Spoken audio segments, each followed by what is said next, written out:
어제 기준으로 일본 내 코로나19 확진자가 210명이 추가됐습니다.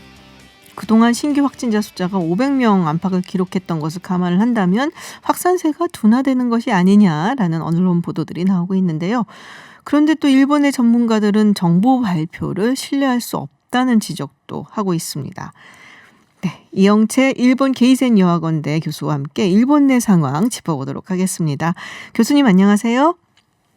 네, 안녕하세요. 네, 일본 내 신규 확진자 숫자가 200명대로 내려갔습니다. 이게 한 2주 만인가 싶은데요, 거의. 그러면은 이게 상당히 안정세로 조금 접어든 것이 아니냐라고 볼 수도 있을 것 같은데, 근데 또 이에 반해서 일부 전문가들이 믿을 수 없다 이런 말도 하고 있단 말이에요. 어떻게 봐야 될까요? 예, 실제 이 밝혀진 숫자는 조금 확진자는 내려간 것처럼 보이지만, 네.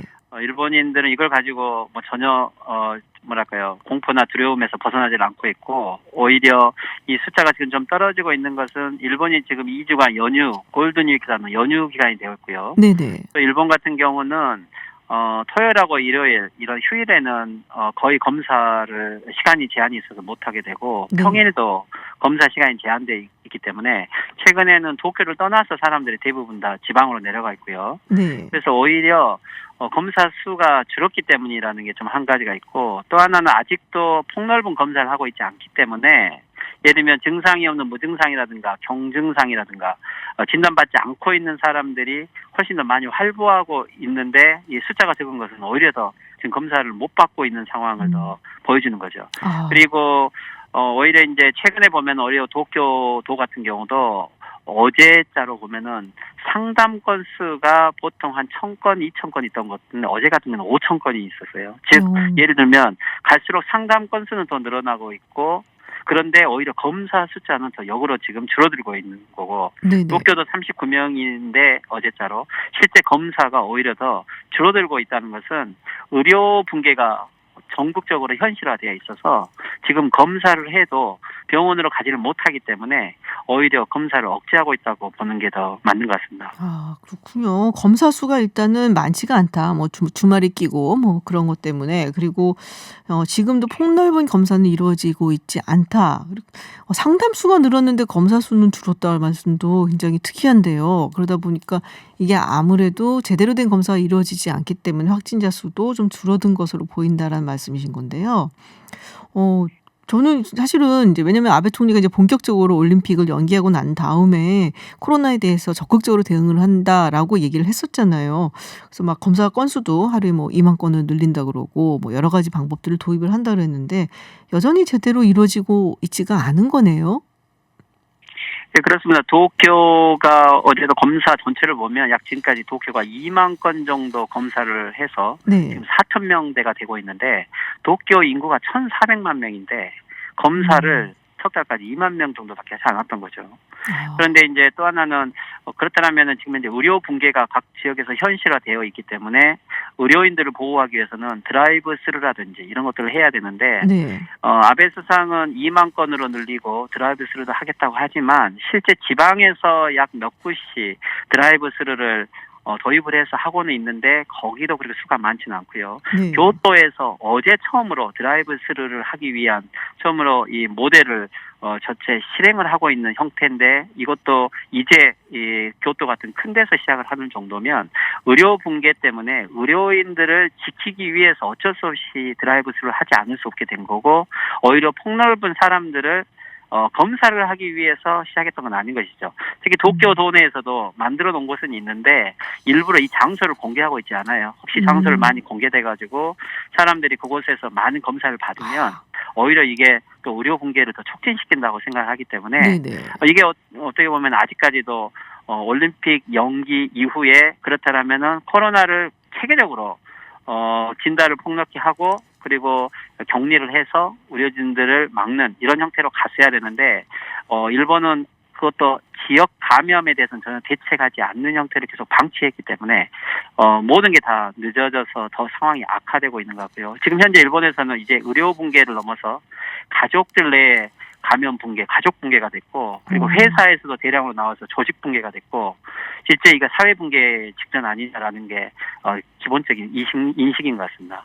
지금 말씀만 들어도 굉장히 큰일 났구나라는 생각이 드는데 뭐 그런 기사들이 있거든요. 뭐 집이나 길거리에서 숨지는 변사자들이 막 잇따라 발견되고 있다. 이게 막 사실 중국에서도 처음에 이 코로나19 막 발생하고 그랬을 때 갑자기 쓰러지는 사람이라든지 뭐 이런 경우가 있어서 이게 진짜냐 가짜냐 얘기가 있었거든요. 실제 그 일본 분위기는 어떤지 굉장히 궁금해요. 그렇죠. 이 변사자 같은 경우를 일본 정부가 처음으로 통계를 냈는데 즉 네. 일본 경시청이 요미우리 신문 보도에 의해서 3월 한 달 변사자들 중에서 코로나 양성 검사를 했더니 15명이 양성 검사로 나왔다. 그리고 도쿄에서 이게 9명이 되니까 절반 이상이 되는데요. 네네. 그렇다면은 길거리에 쓰러져 있는 일반 변사자를 검사를 해봤더니 양성 검사라고 하는 것은 실제 병원을 가지도 않고 검사도 못 받고 그냥 코로나로 쓰러져 있는 사람들이 전국에서 생겨나고 있다는 거고요. 오늘은 보니까 일본 지방 경찰청이 이 변사자들을 코로나로 인정을 모르게 되면 운반한다든지 하면서 감염을 하게 되기 때문에 그래서 이 변사자들 처리를 하는 것을 경시청이 훈련으로 하고 있을 정도를 보면 네네. 실제 발표된 통계보다 훨씬 많다고 보아야 되고요. 네. 그런 의미에서 일본 사회에서 이 길거리에 있는 변사자들도 있지만은 실제 재택근무를 하고 있다, 즉 집에서 재택 중에 병상이 나오질 않아서 가택 격리 중에 사망한 사람들도 계속 속출하고 있기 때문에 이것은 의료붕괴가 가져온 변사자 그리고 가택 사망자 이것들은 계속 함께 연결되어 있는 것 같습니다. 그렇군요. 이게 사실 제일 심각한 거잖아요. 의료 붕괴로 인해 갖고 어떻게 손을 쓸 수 없는 상황이 돼 버리는 거 굉장히 심각한데 자 지금 뭐 공식적으로 얘기는 나오고는 있지는 않습니다마는 일본 지자체라든지 지역 유력 인사들 중심으로 해서 우리 정부와 접촉을 해서 마스크나 진단 키트에 대한 문의가 있다고 보도가 나왔습니다.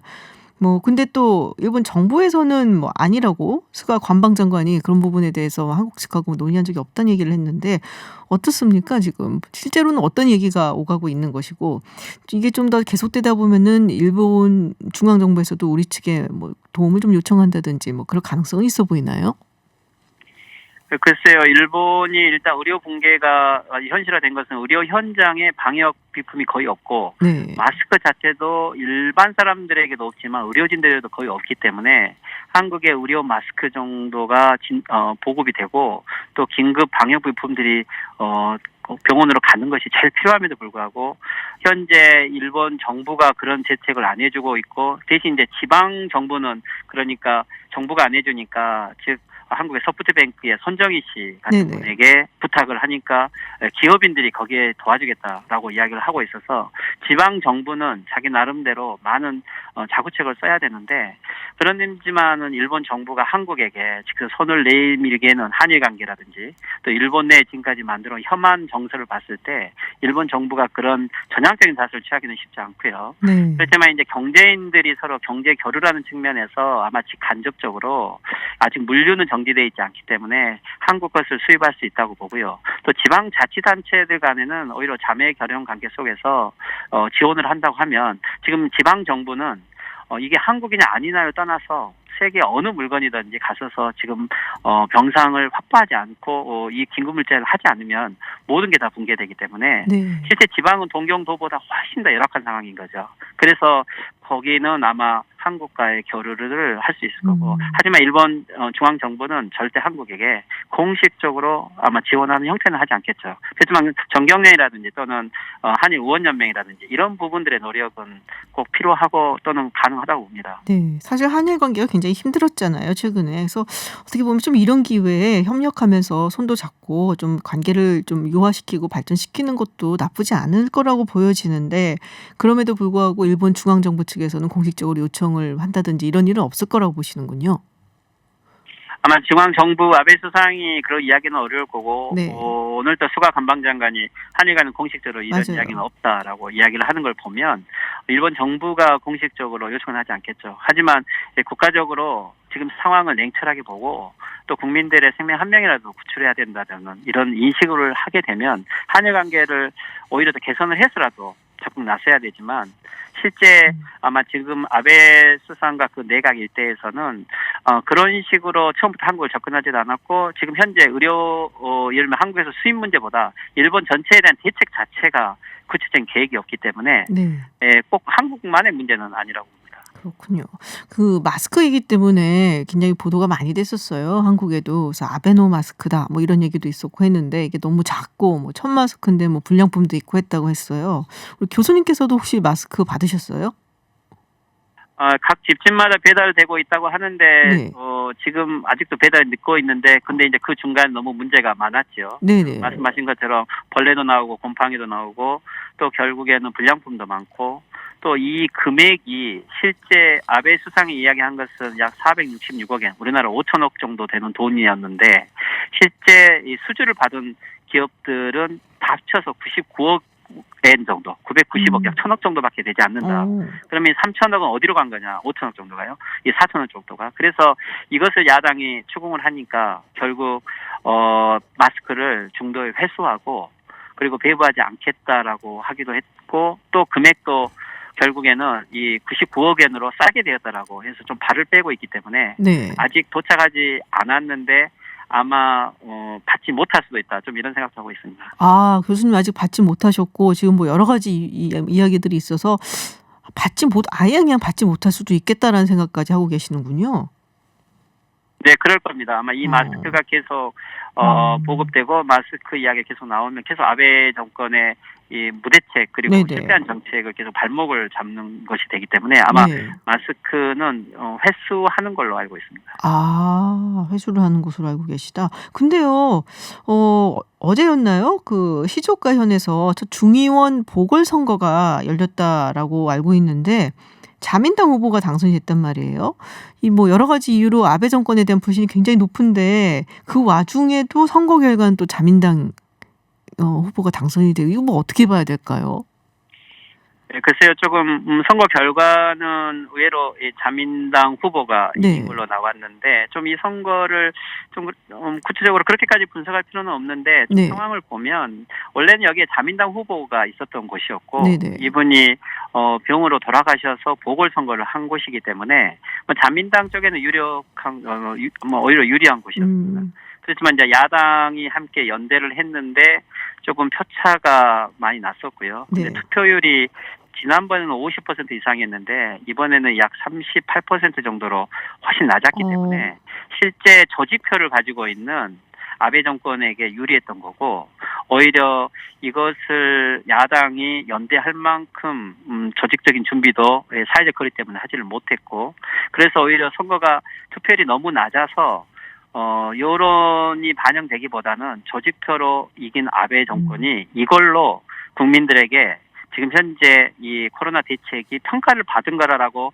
말하는 것에 대한 비판이 훨씬 더 많기 때문에 네. 실제 이번 선거 결과가 아베 정권의 정책을 승인한 것도라고 보기에는 좀 과도한 판단이고요. 네네. 어떻게 보면 지방선거에 일반 국민들이 더 오히려 혐오를 느껴서 훨씬 더 정치 불신으로 인해서 투표를 가지 않았다고 보는 게 더 타당할 것 같습니다. 그렇군요. 그러니까 원래 자민당이 텃밭이었고 그리고 훨씬 더 높은 투표율에 훨씬 더 많은 투표를 했어야 되는데 이 정도 나온 거 보니까 국민들이 자민당에 굉장히 화가 나 있다. 오히려 그렇게 봐야 된다라는 말씀 같아요. 그리고 사회적 거리하고 뭐 이러면은 현직이나 뭐 현직에 있는 정당이 좀 유리한 편이긴 하거든요. 뭐 그런 것도 아무래도 또 조직표가 워낙에 탄탄할 때니까 작용을 했다.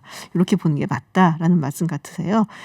네, 일본 소식 항상 생생하게 전달해 주셔서 고맙습니다. 네, 교수님 오늘 말씀도 감사합니다. 네, 수고하십시오. 네, 지금까지 이영채 일본 게이센 여학원대 교수와 이야기 나눴습니다.